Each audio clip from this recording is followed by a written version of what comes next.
UFC 315 just took place. JDM versus Bilal Muhammad. Alright, just took place, and I'm here to give you my breakdown of the whole card, along with sort of my instant thoughts and opinions on everything going on. If you're new around here, I do breakdowns on every single fight card. You know how the business goes. You know how we do picks. This is purely based on passion. I don't really gamble on a lot of these fights. Hey, but I gambled on a few of them, I'll be honest. But, yeah, I don't do this for gambling reasons. I just do this for fun because I love the sport. Now, with that being said, as a fan of the sport, let's get right into the breakdown. Hey, as a Canadian, man, am I happy this card was insane, alright? This was probably the best card in Canada in the last, decade, alright? Let's just be honest. Let's keep it a buck, alright, boys? You know?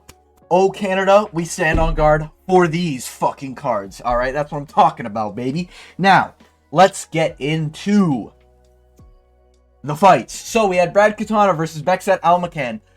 Put some respect on Bekzat's name. Everyone was saying Brad Katana's a hard, tough out. You know, I watched the other MMA YouTubers, okay? I'm a little bit of a bottom feeder around these parts, okay?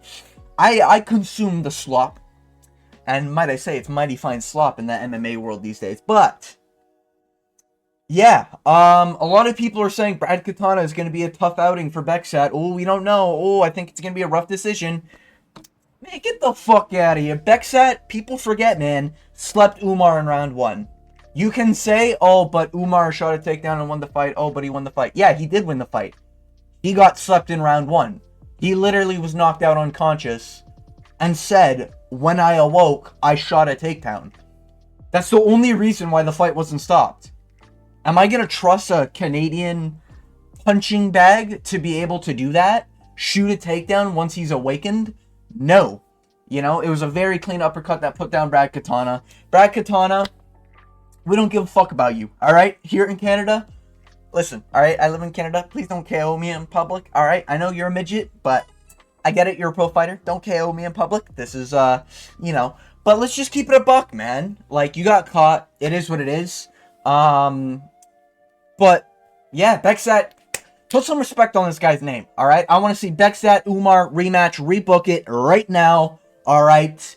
Umar is still yet to beat anyone clearly, okay, ranked in the bantamweight division. So, Bekzat, let's run it back with Umar. That's what I'm saying. No, but you probably give Bekzat, like a decent test right now. Bekzat's fucking good. If they're, a lot of people look at that Umar fight and be like, oh, I heard this all week and it was pissing me off every time I heard it. Bekzat had that one moment against Umar. Yeah, he got laid on, but he knew what he was doing on the ground. He just couldn't reverse position on a Dagestani wrapped. Wow, that's a surprise, you know? But he knew what he was doing. He was trying to reverse positions. He was trying to prevent submissions. Like, he knows what he's doing on the ground. And when he's on the feet, he looked like another level against fucking Umar. You know? And Umar's like a good striker, okay? I'll say it, okay? As much as I dog shit on the cliff, Umar's a good striker from the cliff. You know? Bekzat made him look like a fucking child on the feet. So, yeah, Bekzat, let's get some respect on fucking... I was gonna make a, you know, a certain comment, but I realize that name might have ties to certain political things, so I don't really want to get into it. But let's just say, Bekzat Almakhan needs respect on his name. I think he's really good. I think he goes far in bantamweight. Moving on, Daniel Santos versus Li Jingliang. Now, I had to go get a care package at the pharmacy. You know, it is what it is. But I did see the final round of this fight. I saw Daniel Santos win. Daniel Santos looked like a fat boy in there. Anybody else? This guy looked like he just packed on 10 extra pounds. And I know, he's up a weight division, but he just looked like 10 extra fat, pounds. He looks like what Kelvin Gastelum would look like at light heavyweight. What are we doing, brother? All right? Somehow was able to actually beat Li Jingliang. Apparently it was a really good fight, you know? Hey, shout out to Rodan MMA. Had him in my ear while I was going to pick up my care package. But yeah. I got the pick wrong, okay? I picked, Li Jingliang, alright? Daniel Santos proved me wrong, okay? I'm still not probably gonna pick Daniel Santos. High-paced dude, got dropped early. I might have to go back and actually... I might actually have to, go and rewatch, round 1 and 2 of the fight. But yeah, Daniel Santos won it clear. according to, what people are saying, okay? And these numbers, they're close enough to, takedowns and everything. Yeah, it is what it is, I got it wrong, is what it is. I'll have my full, uh,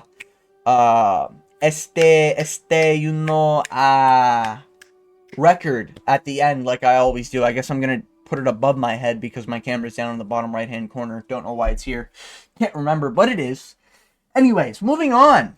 We have Marc-Andre Barriault. Hey, welcome back to Canada, brother. All right, welcome back to allowing us, the privilege of putting our flag on your MMA profile. All right.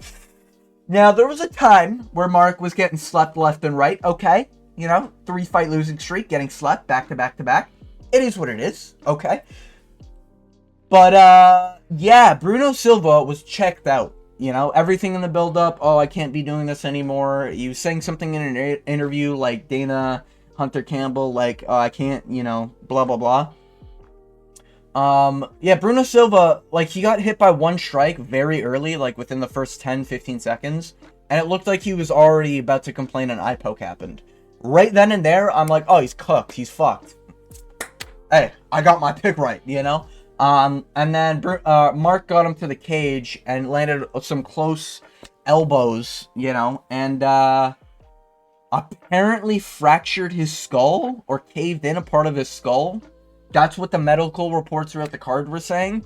Kind of insane stuff. Bruno Silva was KO'd for a while. Like, he was a corpse on the canvas for like 3-4 minutes after some really close elbows. Didn't look crazy, by the way. This isn't like, oh my god, Marc-Andre Barriault is the hardest hitting 185er on the planet now. This is just like, okay, I guess Bruno Silva's skull is just made out of tinfoil at this point. And at the end of the day, Bruno Silva, I don't know what happened, but his soul was just left after that Brad Tavares KO, and he was just never the same. Maybe it was the Alex Pereira fight or whatever, but like Bruno Silva's just never been the same, and he's just been cooked. So I'm thinking there is some Vicente Luque levels of brain bleeding up there, all right? And that's kind of what it reminded me of. It reminded me a lot of Vicente Luque Buckley, where it's just like, okay, something clearly wrong with his brain. Yeah, Bruno Silva got to the cage. He just got elbowed a few times and crumpled and was out cold. It looked really, really bad. First, I thought he was, like, sort of faking the unconsciousness, but, like, after a while, it's just like, oh my god, is he dead? Like, I was literally like, blood might be dead. Like, he was face first into the canvas for, I'm not even joking, like, 5 minutes while they were waiting for him to wake up. It was like, oh my god, a Canadian just committed the first murder in the UFC. Like, it was kind of wild. Okay, I'm not gonna lie. Really scary shit from this fight, not gonna lie. So, happy for Mark. Mark got it done. I picked Mark. Am still worried about the chin. I don't think this increases Mark's stocks. It's not like, oh, he's back, time for the title run. It's kind of just like, okay, great win, which was a lot of the storyline for the Canadians here. So yeah, happy Mark won. Hey, Canada's era is here, okay? We are here. That's what I'm talking about. Moving on.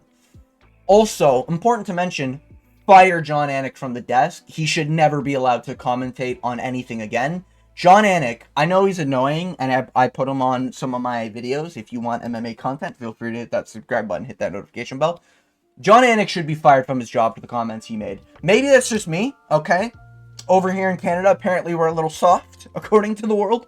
But he was literally like, as his corpse was on the canvas, Jon Anik is like, Bruno Silva, father of a daughter, who also does not have a father. I think he was referring to, like, Bruno Silva, saying that he doesn't have a father. And it's just like, it's just like, it's so bad. Like, Anik, what are we doing, man? Like, I get it, both men have battling custody results with their children. Like, I get that, funny, whatever. This was like, brother, you're talking about his dead dad as he's a face-down corpse on the canvas. Like, seriously, I think we need to look at the commentating desk and start being like, okay, fired. You can't say that on air, alright? But, because, like, bro, it literally at the time was like, bro, Bruno might be dead. And now you're mentioning like Bruno's father dying and how he has a daughter. Unfortunately, not his story tonight. Like, Anik, come on, brother. Like, I don't even... Besides Anik's cringe laugh and his funny, goofy commentary, like, man, that was just sad to see, to be honest, from Anik. You know? Yeah, anyways, moving on. Prelims.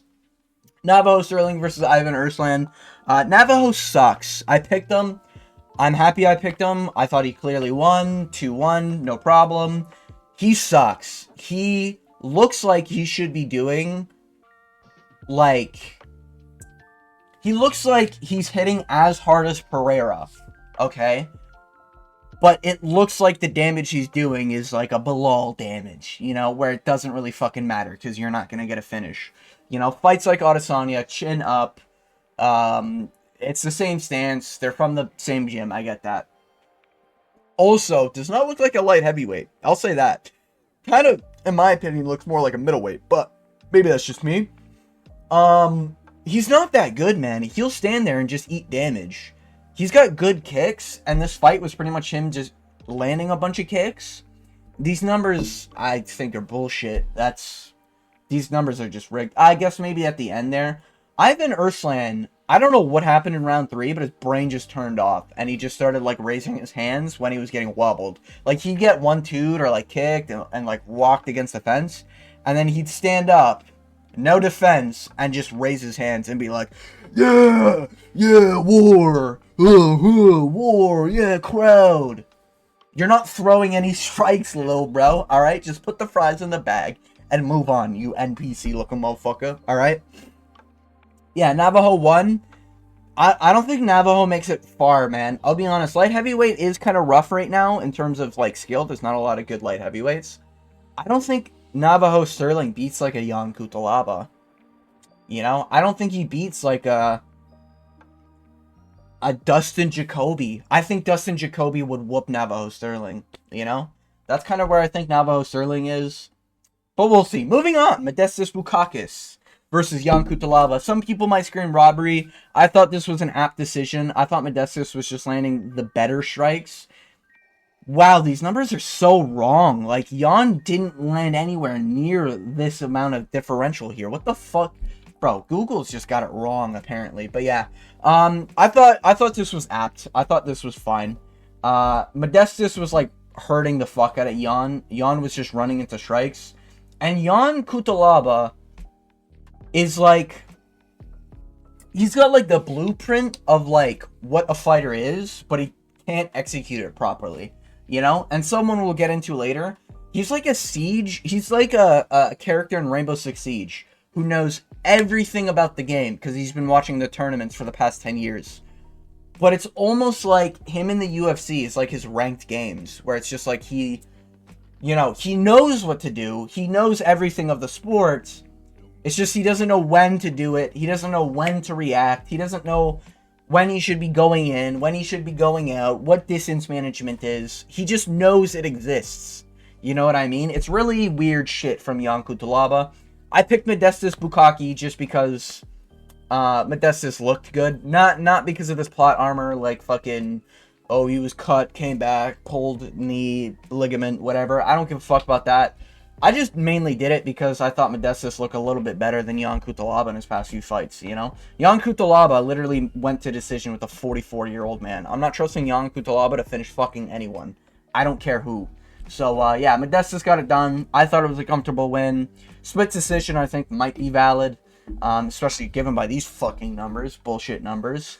Alright, but, yeah, I thought it was apt. I didn't have money on the fight. I'll say right now, my money was on Shevchenko only because she was an underdog. That's literally it. I don't care about women's fights. Oh, we'll get to them. Moving on. Oh, well. Aptly here, I guess. Jessica Andrade versus Jasmine Jasudavicius. Okay. People forget, man. Canada's best warriors are women MMA fighters. Okay. Yeah, so if you don't know, I do this funny trick called the coin flip, alright? And, when it comes to women fights.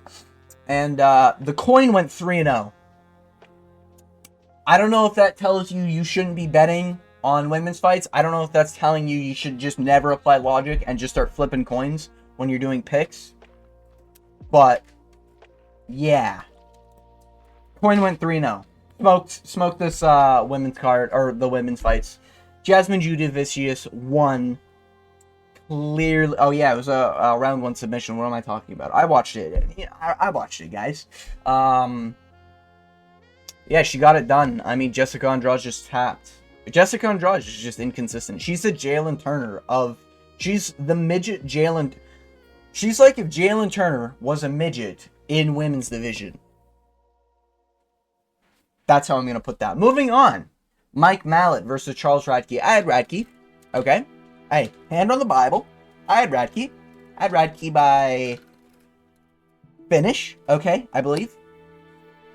Yeah, Radke just had a cinder block head and was running into strikes. No idea what the fuck was wrong with him. This wasn't, oh my god, Mallet, he's gonna be something. This is still like, alright, back to fighting another unranked welterweight, because you proved nothing other than you beat a guy who ran into your strikes. Like, this was like a worse James Lontop, Mauricio Huffy performance. You know? This is like if Huffy was making it even closer with James Lontop, and James Lontop was even shittier and was just standing there eating damage and then eventually got finished. Like, Radke, what are we doing, bro? Alright? Radke's one of these guys who's just a little inconsistent, you know? He'll masterclass, you know, a decent level fighter, and then he'll just become the victim in Carlos Prates Blood Diamond fights. You know, I know he beat Blood Diamond, but it was a shitty performance. But, like, it's just... It's really weird with Radke. Radke's just one of these 50-50 fighters. It sucks to say. But that's kind of where I'm putting Radke, you know? He's not really going to be a lock, alright, when it comes to some of these picks. Mike Mallet just landed, like, good strikes with Radke just standing there. He literally, like, he had no head movement. He was getting his head snapped back. And he just, like, role-played Marvin Vettori. Like, I don't know who the fuck Radke thought he was that night. Like, huh? I'm guessing what it was is that maybe Radke ate a couple shots in round 1 and was just like, man, Mallet doesn't hit that hard. And then eventually his chin just turned off because it was just absorbing too much damage. That'd be my guess, because he was out cold when he was getting ground and pounded. But Mike Mallet was making it close in round 1, getting tagged a few times. I know he clearly won the round, but like, back foot, running around. He looked better than when he did against Trevin Giles. But it's still like, you gotta get not an NPC running into Mallet, you know? We gotta, you know, like Neil Magny forcing Mike Mallet to quit. Trevin Giles has brain damage, you know what I mean? Like, Brian Battle would whoop Mike Mallet. Bro, Randy Brown, Mike Mallet, book it now, okay? Randy fucking Downtown Brown, or whatever his fucking nickname is, alright? I want to see that. That would be a sick fight. Oh my god, that would be an amazing fight. That's the next fight I want to see. But yeah, I'm not impressed with Mike Mallet, I'll be honest. Hey, we won tonight as Canadians, okay? But I'm just not impressed by Mike Mallet's performance. Maybe it's just because, you know, I picked Radke, but yeah, it's just, I don't know, it's still NPC Mike Mallet for me. Moving on, main card time. Holy shit, really? This is main card already? Holy fuck. Anyways, Benoit Saint-Denis versus Kyle Prepperlek. Prepperlek, very tough dude, alright? Just like Canadians are, okay? We're pretty fucking tough, alright? Benoit Saint-Denis, you know, getting wobbled in moments, okay? Yeah, I think Benoit Saint-Denis cooked. I don't think he'll ever be something at lightweight. There was a time where he was a favorite against Dustin Poirier with staph infection, okay? That era is over. I think Benoit's cooked. I think Gamrot would ragdoll him, which is who he called out. I think Joel Alvarez would have whooped him. I would have picked Benoit Saint-Denis. I'm glad Joel Alvarez pulled out. You can maybe make the argument in short notice. You can maybe make the argument Kyle Prepperlek, you know, was better than the plus 1,000 that he was. You know, I get it. But it is just like, with the odds they were making him, with the narrative behind Benoit Saint-Denis being the favorite against Dustin Poirier, this should have been round 1, Kyle fucking Prepperlek should have died from just staring at Benoit. That's the type of fucking performance that should have happened, alright? But it didn't. He was getting tagged really bad. And Kyle was getting really good wrist control on Benoit and making Benoit's ground game not look so dominant, you know? And I know Hanato, the next lightweight GOAT, Moicano, alright? Kind of fraud checked Benoit Saint Denis, but it is just like, man, I was expecting like a flawless performance here. I was expecting this guy to go in, no armor, tarnished, fucking, you know, rusty shield, alright, whoop his ass, not even take a single hit. And instead it's like it took him a couple attempts to like really get the finish in, you know? It's like, ugh, I don't really like that. So I don't know what we do with Benoit Saint Denis. I'll be honest, you know, it's really rough. I saw someone say Drew Dober. I think that fight would be sick. I don't think Drew Dober would win, but I think that fight could be sick. I think Benoit needs to go through another unranked lightweight contender fights, you know? Give him the Grant Dawsons. Give him the Bobby Greens. Hey, Bobby Green, Benoit. That could be the next one, alright? That could be sick. Could be sick, alright? Someone probably gets chinned in that matchup, just saying. Benoit is a good grappler, though, to be fair. Little too obvious when he grapples, but he's a good grappler. Moving on, Alexa Grasso, Natalia Silva. The coin picked Natalia Silva. Therefore, Natalia Silva won.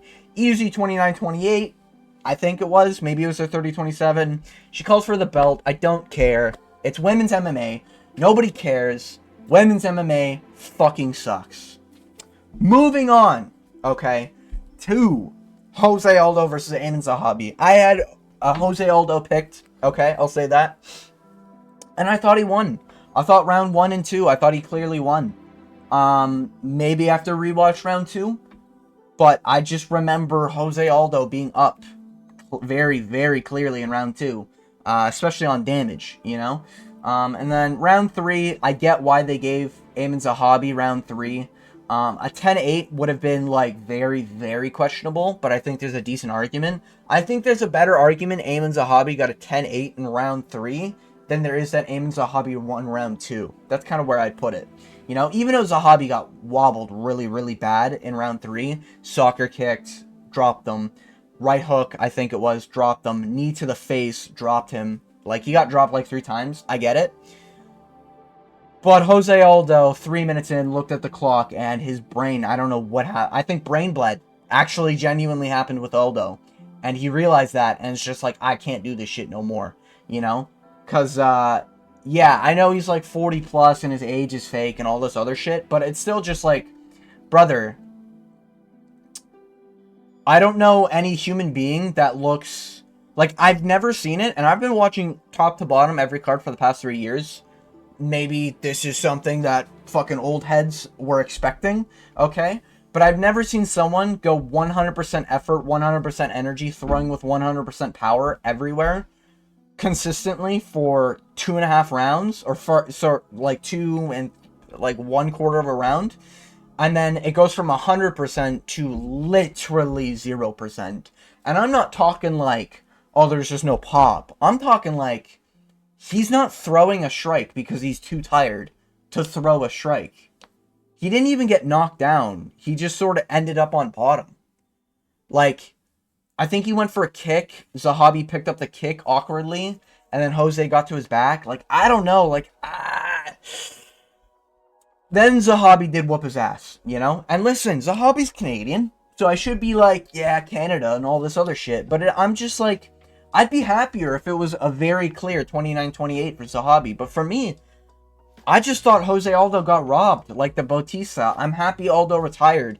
I think he should have retired, to be honest with you, after a performance like that, where it does look like brain blood happened. You know, it looks like a Vicente Luque, Joaquin Buckley. It looked like a fucking Bruno Silva type shit going on, where the brain just, like, it's there, but it's not on. You know what I mean? It's very weird shit. Maybe it's just an old head thing. Like, I don't know. Maybe it's the wear and tear. I get it. He's been through a ton of wars. Couldn't make the weight. I get it. But it's just like, that was just so weird to see. It was literally like I was watching a scripted movie where the main protagonist and Aiemann Zahabi this is his, like, Rocky Balboa moment where he's fucking going in, you know? Like a fucking, what is that robot boxing movie called?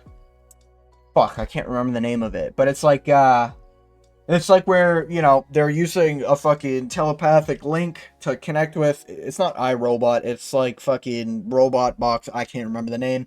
But, you know, he's telepathically with the robot, and the main character is like a dude that fights in a scrapyard with the robot. The opening sequence is like him fighting a bull, and then the bull fucking up the robot. I'm getting too old. Anyways, yeah, I'm just like, Zahabi was tougher than I thought, and he hung way better than I thought in the striking with Aldo, because I consider Aldo to have some of the best striking even now for the bantamweights. Yeah, I know this was a featherweight bout, but the bantamweights, okay. But man, it's just like depressing, you know, because Aiemann Zahabi I'd be rooting for. GSP was in his corner. Firas Zahabi, you know, one of the best Canadian coaches, just saying. But it is just, I can't rate the win that well because I thought he lost. I just do. Maybe I gotta rewatch it. Maybe I gotta take my Jose Aldo glasses off, even though I'm not an old head. So I don't have the, I watched him on the WEC and I think he's one of the best fighters of all time sort of things, you know? I consider Volkanovski to be the best featherweight of all time. But it's just, I don't know. Maybe it's just me. I thought Jose Aldo won. I thought he clearly won the first and second. And even in the second, the optics of, like, the nut shots, you can say it wasn't a nut shot, and he did a Kamaru Usman Colby where it's just like, oh, it was on the belt line, whatever, it wasn't a nut shot. I get it. But even that optics, like, you should be giving, you know, the ref stopped it. Like, not reducing a point, but there needs to be some sort of thing where if you commit a penalty, you know, you should be deduced a fucking, you know, your next 5 significant strikes are invalid unless they cause like a cut, you know what I mean, or something like that. I don't know. It's just weird. I thought Jose Aldo won. I thought he clearly won the second. I thought he won the first, and I thought Zahabi won the third. You know, and if it was a 5-rounder, Zahabi would have won. Zahabi did a lot better than I thought he would, and he's Canadian. Obviously, can't you tell because of his name? Alright, guys. Fuck. Racists. Yeah. Yeah, it was a sick fight, to be fair. But yeah, moving on. Valentina Shevchenko versus Manuel Fiorot. The coin picked Valentina Shevchenko. Therefore, Valentina Shevchenko won via decision in normal women's fight fashion, where people are going to say it's controversial. I thought it was clear Valentina Shevchenko. I thought Fiorot just looked like shit and only had the clinch, and that was about it. Valentina Shevchenko, hey, she looks like the women incarnation of Alex Morono. You know, Morono had to retire so Valentina Shevchenko can prosper. You know, that's the sacrifice that was made. Moving on to the main event, Belal Muhammad. No one's gonna remember the fucking name. Couldn't get a single title defense. I did pick Belal. I'm happy JDM won. I had a little fiber on JDM by KO. Hey, it is what it is. So did everyone else. Belal showcased far more toughness than I think literally any human being on this planet would have given him credit for. He could go down as one of the best chins of all time, depending how JDM's career goes. Bro, JDM's young as fuck too. You know, he's got that fucking, he's like 27 champ. I think he smokes Gary. I think he beats Shavkat. Now, Buckley might be questionable. He could beat Buckley, though, to be fair. Could beat Usman. You know, great wins, technically, with, like, Gilbert Burns and stuff. There's not a lot of people in welterweight, other than Brian Battle, when he makes his rise, that give problems to JDM. JDM, what I will say, though, now this fight's a little weird for me. I had Belal winning the first and second, and I had JDM winning the third and fourth. And I believe a lot of people had it the other way, because I was sort of scrolling through my YouTube chats with, you know, the Ronin MMA chats and the MMA Guru chats, and it did seem like a lot of people had JDM winning the first two, and Belal winning the next two. I thought Belal was landing far more accurately in round 1 and 2 than JDM was. I don't care what the numbers say. And JDM was landing the more damaging shots, but Belal was like having a really good poker face. and JDM was kind of having the worst reaction to shots, so I had Belal winning the first two. And then the third and fourth, that's when Belal's nose was like fucked up and started bleeding, and that's when Belal's eye started swelling shut in the fourth. And he had that moment where he was almost fucking KO'd. This fight kind of has two things. Either A, Belal has one of the best chins in MMA at the age of 36, or B, JDM does not hit as hard as like everyone thinks. I sort of like, my whole thought process on thinking or of picking Belal is that I do think that Belal was just way too overrated in terms of the power. He landed a perfect knee on Gilbert Burns. I'm not going to take that away from him. The Basil Fez fight, I don't give a fuck about. All right, that was a while ago. Don't give a shit. But his Belal or his Gilbert Burns fight, Gilbert Burns was up to 2-0 going into the third. And then JDM landed a perfect knee, you know? You can say the rounds were close. Gilbert Burns was still up 2-0, okay? So I had Belal winning this just purely because I thought round one, I thought JDM was going to have a really good round one and a really good round five because Belal has shitty round fives. And when I was thinking it was 2-2 going into the fifth, because, you know, I've already expressed, like, I thought he won round 1 and 2 anyways. But, yeah, I thought Belal was doing a lot better earlier than I thought. He was landing way better than I thought. He was standing most of the time. But where he kind of fucked up is that in the fifth, he kind of let JDM get up a few times. And I say let lightly because JDM did, like, huck him off. But JDM almost Steve Erceg this performance where he shot a bad takedown, ended up on bottom, and gave away, like, 3 minutes of the round. Very close to Steve Ercegging this performance. But a lot of people had JDM by KO. I had Belal by decision. And Belal, he shocked me. I'll say it. You know what? His time as champ was short but sweet. This fight was spectacular.